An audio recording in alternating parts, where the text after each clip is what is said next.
Sénégal, bonjour. Oui, sommes-nous. En tout cas, crise sanitaire multiforme et c'est la tribune qui révèle Covid, grippe aviaire et fièvre jaune encerclent le Sénégal. Aïe, Samba. Sommes-nous tentés de dire. En tout cas, tribune nous renseigne de fortes menaces à Tamba et Kédougou. Il est question de quoi encore, Wai? Eh bien, des maladies très contagieuses, renseigne tribune. Le journal du groupe des médias, en tout cas, note des morts face à un personnel médical complètement débordé.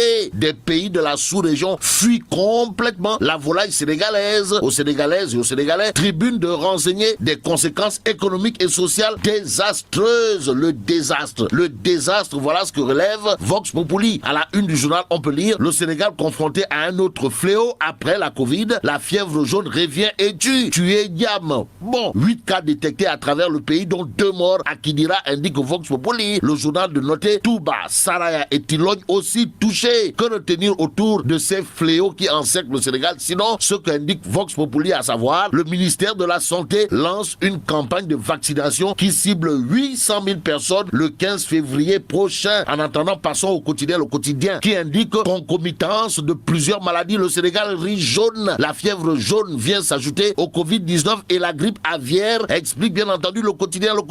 Le journal d'indiquer la nouvelle affection a déjà emporté 2 personnes. Les personnalités en charge de la lutte contre la maladie au Sénégal sont directement interpellées, si on en croit l'As quotidien. Le journal en tout cas révèle à sa une 8 cas de fièvre jaune dont 2 morts. Une autre épidémie menace le Sénégal. Le Sénégal qui apparemment bénéficierait d'un bol d'air pour ceux qui relèvent du coronavirus. En tout cas, l'As quotidien révèle 3 décès et 153 nouveaux cas enregistrés hier. La Covid-19 dessert les taux. Quoi qu'il en soit, critique le journal révèle Covid-19, grippe aviaire, fièvre jaune, le pays croule sous les épidémies. Bon, passons à Enquête quotidien qui effectue un dossier autour de la Covid-19 et le déficit en infrastructures et matériel, histoire de titrer l'école cette poudrière aux allures de bombes à fragmentation. L'évidence quotidienne pendant ce temps revient en long et en large sur l'histoire des panneaux aux couleurs de la France du côté de l'autoroute à péage. Et là, on peut lire à la une de l'évidence quotidien une insulte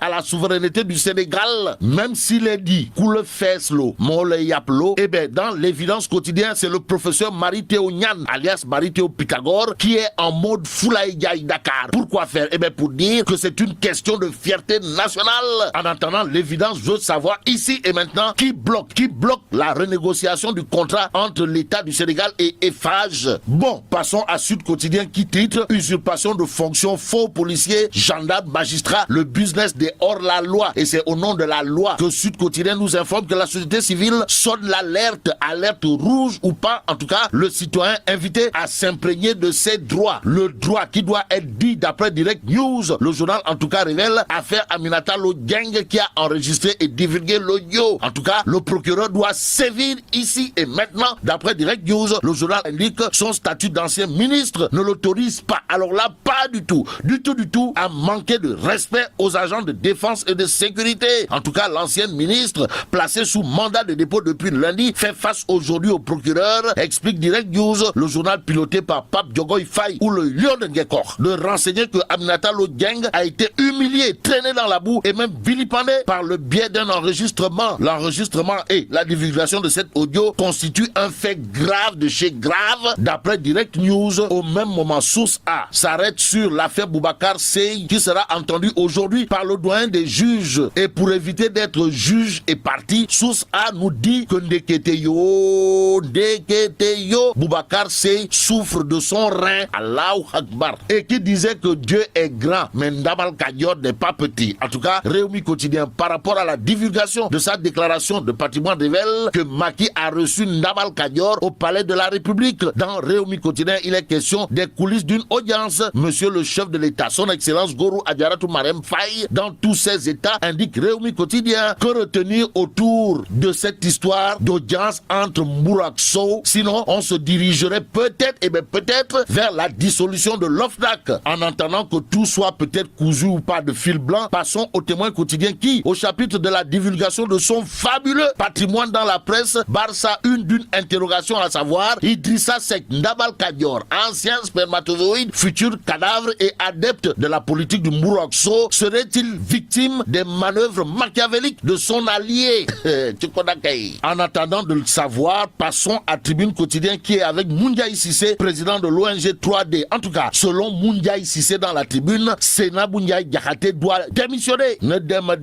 Voilà en tout cas ce que semble dire Moundiaï Sissé à propos de la posture de Sénat Moundiaï Diakhaté sur le patrimoine de Ndabal Kadior, ancien spermatozoïde futur cadavre, rendu public. Et ce que rend public Libération pour terminer gravite autour bien entendu de la guerre affleurée mouchetée entre Maître Moussa Diop et Boun Khatab Silla. En tout cas, Libération de titrer Maître Moussa Diop Dakar Dem dit que c'est la guerre totale. En tout cas, après l'ordonnance du juge, l'ex-DG pratique une saisie sur les comptes de la société. Toui, DDD, comprenez, Dakar Dem dit contre-attaque et la signe devant le président du tribunal. Toui. Les deux parties convoquées pour ce 5 février. Et là, mais là, tu dong de. Oui, Founou Djemati. Bon, vive le Sénégal.